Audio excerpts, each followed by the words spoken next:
Tonight, we begin a journey into the heart of a nation gripped by fear, resilience, and the relentless chill of winter. This is the story of a war that has not only shattered buildings and lives, but has also tested the very limits of human endurance. Over the past months, the conflict in Ukraine has once again crossed a line, one that many around the world would call unforgivable.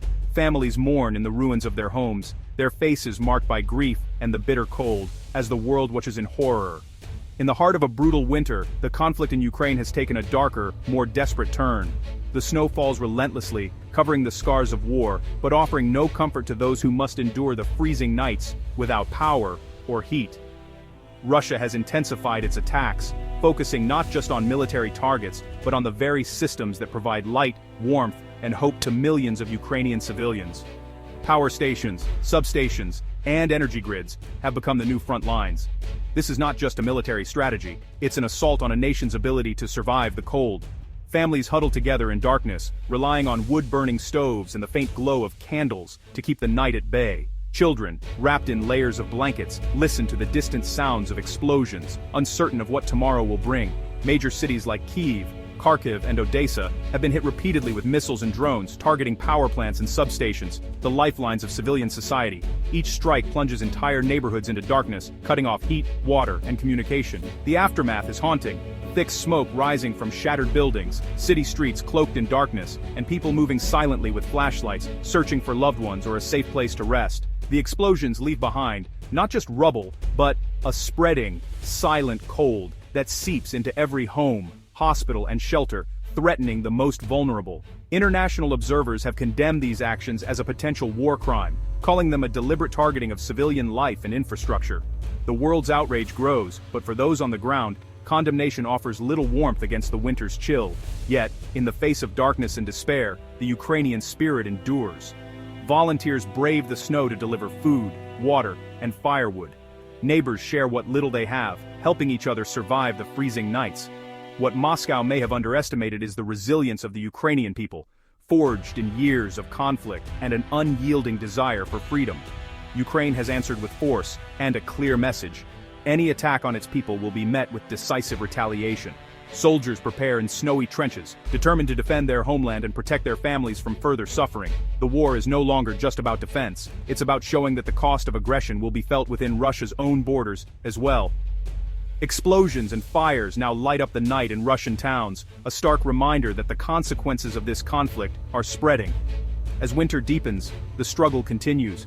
But amid the darkness, there are moments of hope. Sunrises over Kyiv, children playing in the snow, and a nation refusing to be broken. This is a winter of darkness, but also of defiance, unity, and the unbreakable will to survive. Russia's strategy this winter is as simple as it is brutal: weaponize the cold. As temperatures plummet and snow blankets the landscape, the harsh winter becomes a silent accomplice in Moscow's campaign. The biting cold, already a challenge for civilians and soldiers alike, is now being deliberately intensified by military tactics. By systematically targeting Ukraine's energy infrastructure, Moscow aims to create a humanitarian crisis of immense proportions.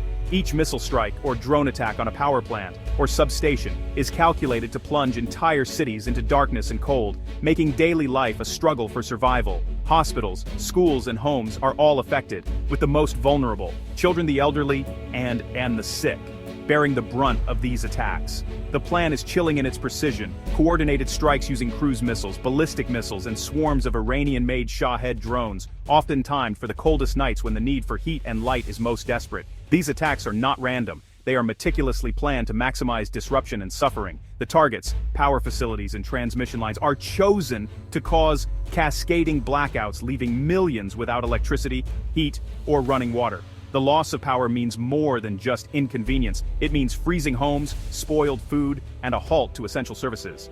Russian forces are not acting randomly. They are surgically dismantling the web that powers a modern nation.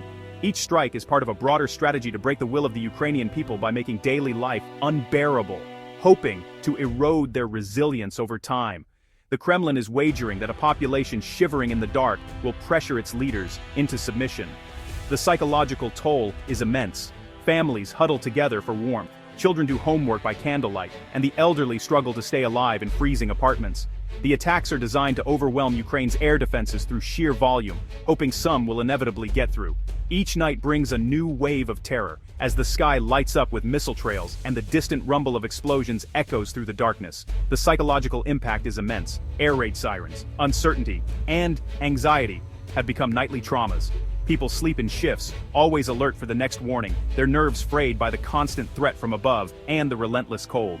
Russia is waging war not just against the Ukrainian army, but against every citizen, using winter as its most powerful ally.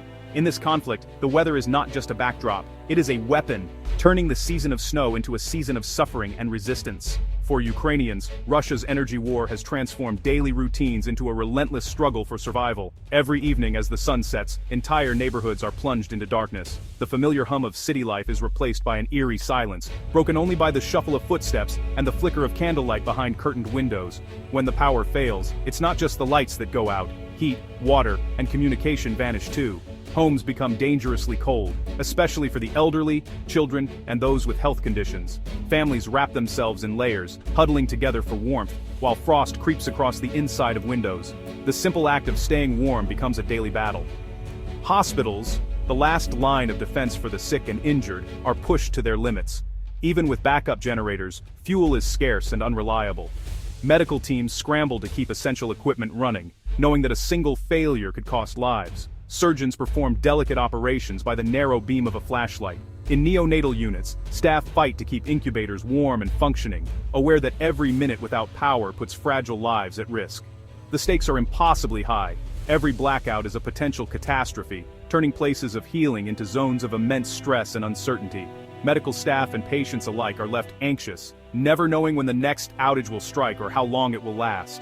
Families have learned to adapt, planning their days around unpredictable blackout schedules. Chores, cooking, and homework are crammed into brief windows of electricity.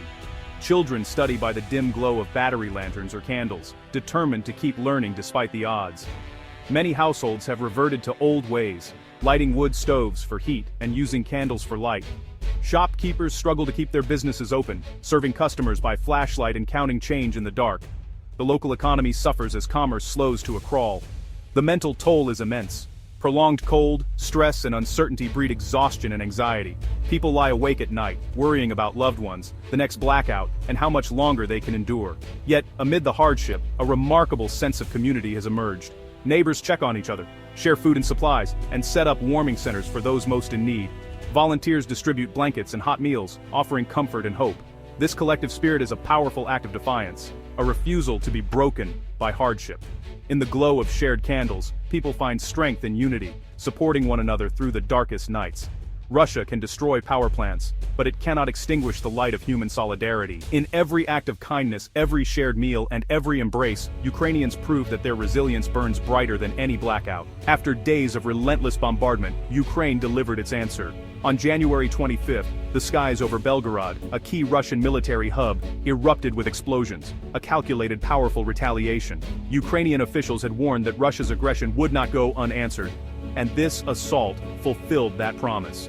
The targets military facilities, air defense systems, and depots supplying Russian forces. The operation was meticulously planned, using a mix of drones and missiles to overwhelm Russian air defenses. This strike showcased Ukraine's growing capability to project force deep into enemy territory. For Ukrainians enduring darkness, the news of striking back was a powerful psychological lift. The assault on Belgorod was a stark reminder to the Kremlin terrorizing civilians comes at a direct and painful cost. The Ukrainian retaliation had an immediate impact on Belgorod and its region. While Ukraine targeted military assets, civilians were inevitably affected, debris damaged homes, fires broke out, and casualties were reported. Air raid sirens sent Russian civilians scrambling for shelter, shattering the illusion of distance from the war. The attack forced Russia to divert air defense systems from the front lines, creating a strategic dilemma. For Belgorod's residents, the experience brought fear, anger, and a new awareness of the war's true cost. The city became a front line, fundamentally altering local perceptions. The counterstrike made clear, the war's consequences are no longer confined to Ukraine. This escalation highlights the central role of advanced weaponry in the Russia-Ukraine war. Russia relies on cruise missiles and swarms of Iranian-designed Shahed drones to saturate Ukrainian air defenses. Ukraine counters with a multi-layered network, integrating Soviet-era systems with Western technology like Patriot, Iris-T, and NASAMS.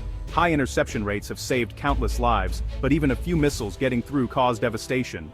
Ukraine's counterstrike on Belgorod likely used improved domestic drones and possibly Western-supplied precision weapons. The technological arms race is relentless. Both sides adapt, develop new tactics, and innovate.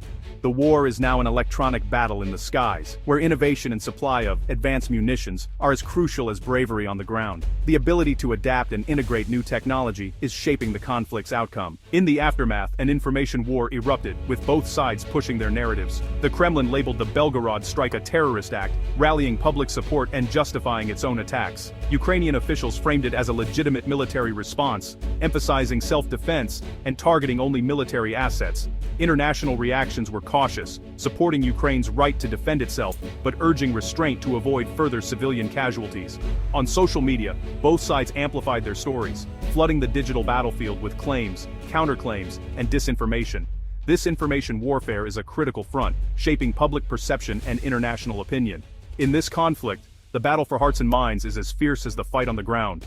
Beyond military strategies, the most powerful story is the unbreakable spirit of the Ukrainian people. Faced with a campaign to freeze them into submission, they respond with defiance, ingenuity, and unity. In blackout-plagued cities, life continues. Businesses run on generators, cafes become warming hubs, and neighbors care for the vulnerable. Utility workers risk their lives to restore power, becoming unsung heroes of the war. Volunteers deliver essentials to those trapped in high-rises.